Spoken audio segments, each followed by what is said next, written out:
have great concern in my heart at this time for Kenya. I want to advise the nation and its leaders to be prayerful and tighten its security over the next several months, especially in Nairobi and Mombasa. I see the nation will pass through a dark day. I saw chaos and fear and strife coming forth during the general elections on a magnitude unheard of in Kenyan electoral history. But Kenya will pass through it. At this time, the temptations of the past are attempting to resurface. I saw a serpent spirit seductively seducing some in the nation. The words riot and violence have been embedded in the land by this seductive spirit.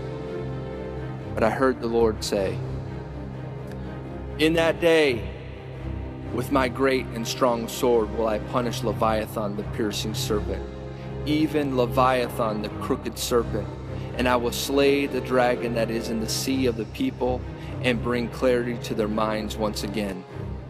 For truly the fools will give full vent to their rage for a moment, but then will the wise bring calm in the end.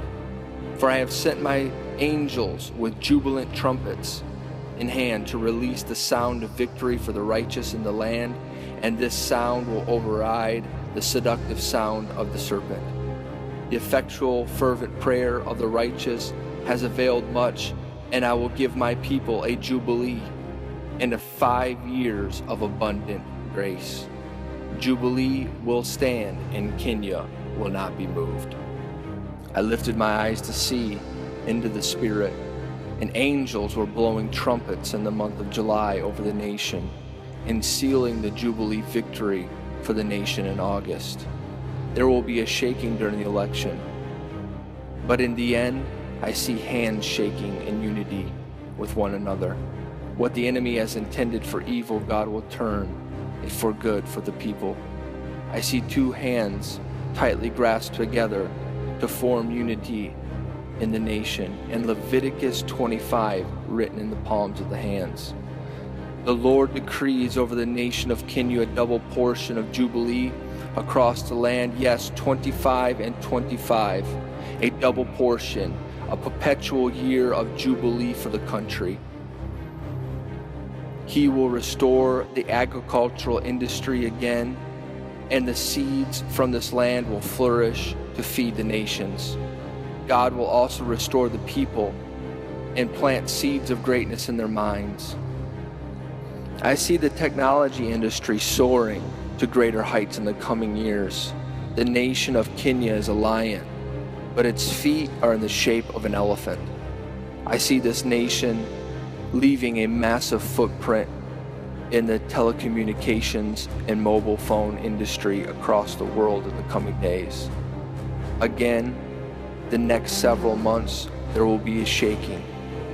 But God has already spoken to me that after the shaking, the desire of all nations shall come, and he will fill Kenya with glory and rest, so the people will be blessed.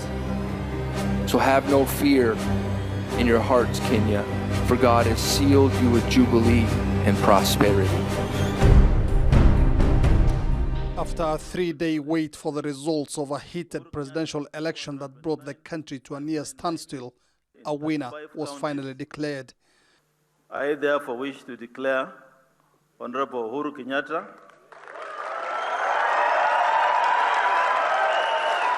Uhuru Kenyatta won re-election by a significant margin, defeating his long-time opponent Raila Odinga. Uhuru made an emotional and conciliatory speech to a nation divided by one of the most hotly contested elections in history. To our brothers who were worthy competitors, we are not enemies. We are all citizens of one republic.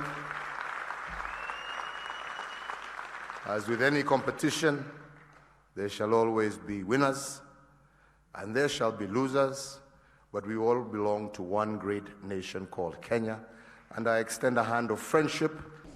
Election officials had spent most of Thursday and Friday verifying results sent into the National Tallying Center from all corners of the country.